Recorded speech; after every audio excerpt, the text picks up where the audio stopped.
Yoga joining and the Tattva-s, the Anta Karana. Coming to the upper part of the sheet now.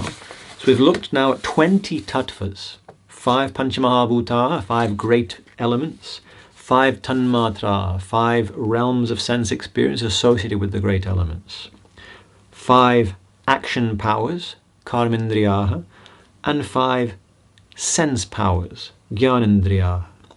And we finish by mentioning that the indriyaha are the great divine powers of Indra, the king or queen, Indrani, if it's the queen, but the sovereign of heaven. Now the next 3 on this sheet, I didn't put any translation.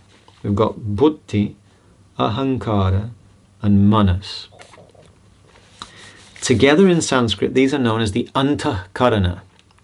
Anta means internal, karaṇa instrument, the internal instrument. These are the 3 parts of the internal apparatus of our consciousness.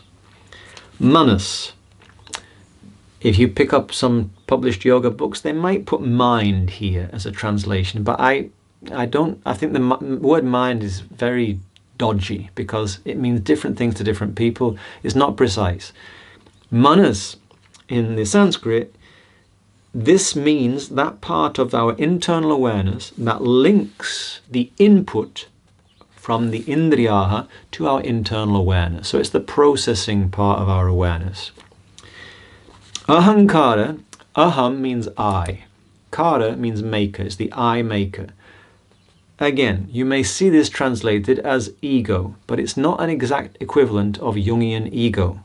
So it's important to note that, because people sometimes casually bandy about ego as an equivalent of ahankara, and they get into thinking of the Jungian ego, or the Freudian ego, whoever it was who developed that. But it's not exactly the same. Ahankara, it's got a lot of things in common with it, but it's not exactly the same. What is ahankara? It's the I maker. So it's that part of my awareness that helps me differentiate myself from anything else. I need the ahankara to cross the road. Where I begin in the car, where I end and the car begins.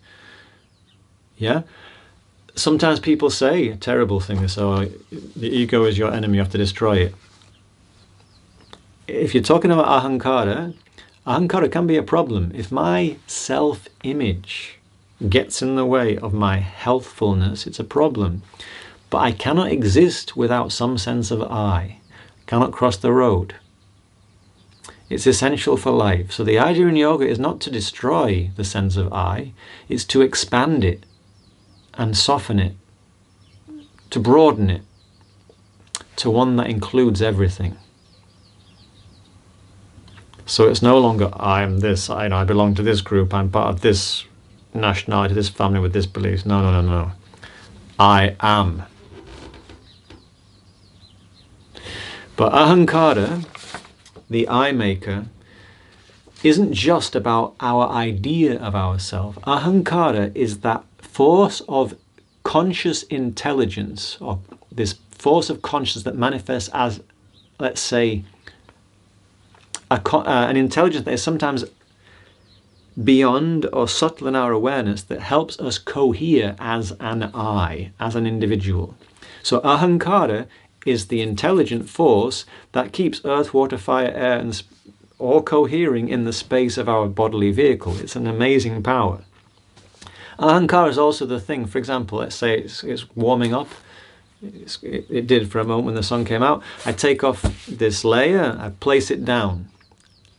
I'm leaving the room, I look back and I see my sweatshirt on the ground. Oh, I recognize, it's my sweatshirt, I should take it with me. Yeah? So I, me, mine, these are some functions of the ahankara. But the ahankara also helps us cohere as an individual. Buddhi is related to the word Buddha. What does Buddha mean? It means the awakened one. The one who is awake so can see clearly. Buddhi means discernment, discriminating awareness. Buddhi is that part of our awareness that makes decisions, that judges, that discriminates, that discerns. So when we look at the antah karana, the internal instrument, we have manas, ahankara, buddhi. They function as a whole. For example, I gave the example of my shirt, my top. If I look and I see my top on the ground, my manas helps me process, like chakshvindriya, the indriya, the sense power of chakshu, vision, helps me process or recognize or compute through the light, whatever, there is my top on the floor. Ahankara, oh, it's my top. Buddhi helps me recognize it's my top and then make a decision. I need to pick it up and take it with me, not leave it behind on the floor, for example. But in reality, manas, ahankara and buddhi, they are functioning as a whole. This map, this structure, this is not saying this is reality. This is giving us a structure to help us work with reality, with the nature of our existence. Beyond the internal instrument, here at the top of the page we have prakṛti and purusha, which I mentioned right at the beginning. So here we've got prakṛti as the seen, drishta, and purusha as the seer, drashtra. This is in the language of Patanjali in the Yoga Sutra. He talks about the seer and the seen. So purusha is the underlying enabling animating consciousness. It's the power that helps us experience, perceive. And prakṛti is that which we are able to perceive, that which we are able to experience. So all of this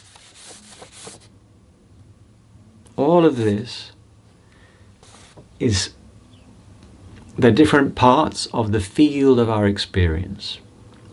And yoga is about bringing that field into balance and harmony. Sometimes yoga is described as unity. Now, if you want to come to a state of unity, we cannot leave anything out.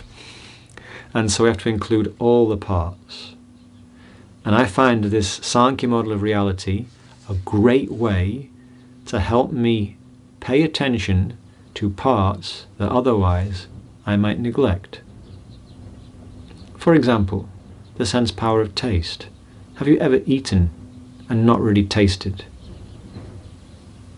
If I eat more consciously, I can enjoy the food more and I can attune to a keener discernment about what I really need to eat, for example.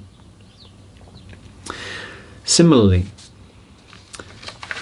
when I consider any one of the Tattva-s, it can help me invite a bit more balance. So it's a wonderfully practical resource or structure to work with to invite yoga. But if I want to invite yoga, I want to invite unity, I cannot leave anything out. And a beautiful thing here is that it's a very inclusive model. Now, one thing I haven't mentioned so overtly yet is emotions. But emotions are included here. Think of the elements and the tanmatraha. If we feel, for example, anger, that's the element of fire.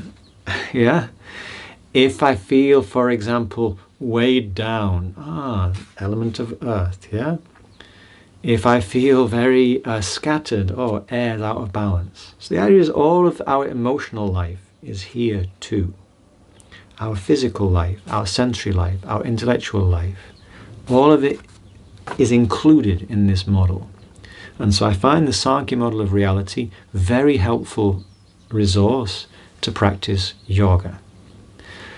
And we can look at that in many, many ways. But for example, any one of these could be a focus for an asana practice or an asana class, or any group of them for an asana practice or an asana class, or for inquiry in our day-to-day life. And as we continue, we'll look more about how we can use these structural supports of the traditional yogic method to empower our yoga practice, our communication or sharing of yoga methods, and our ongoing inquiry in the practice of daily living. But this is going to be the last of these initial videos about the resource that's on this sheet of this Sāṅkhya model of reality. So Sāṅkhya is a sister school of yoga in the Indian philosophical method. We have Tarka, which is Nyaya and Vaisheshika, logic, epistemology, physics, exploring physical manifest reality. Sāṅkhya builds on that and puts it more into the realm of the individual experiencing conscious human being. And then the final pair in the orthodox schools of the 6 darshanas, the Shat Darshana, the 6 schools of Indian philosophy, are sometimes called the Mimamsa schools. Purva-mimamsa and Uttara-mimamsa, also known as Vedanta. And Purva-mimamsa is all concerned with how we can do ritual actions to foster and deepen a sense of integration, yoga. And then when one is established in that, one comes to Uttara-mimamsa, which is about how to use one's intellect to deepen that state, or deepen one's connection and recognition of that underlying state of oneness.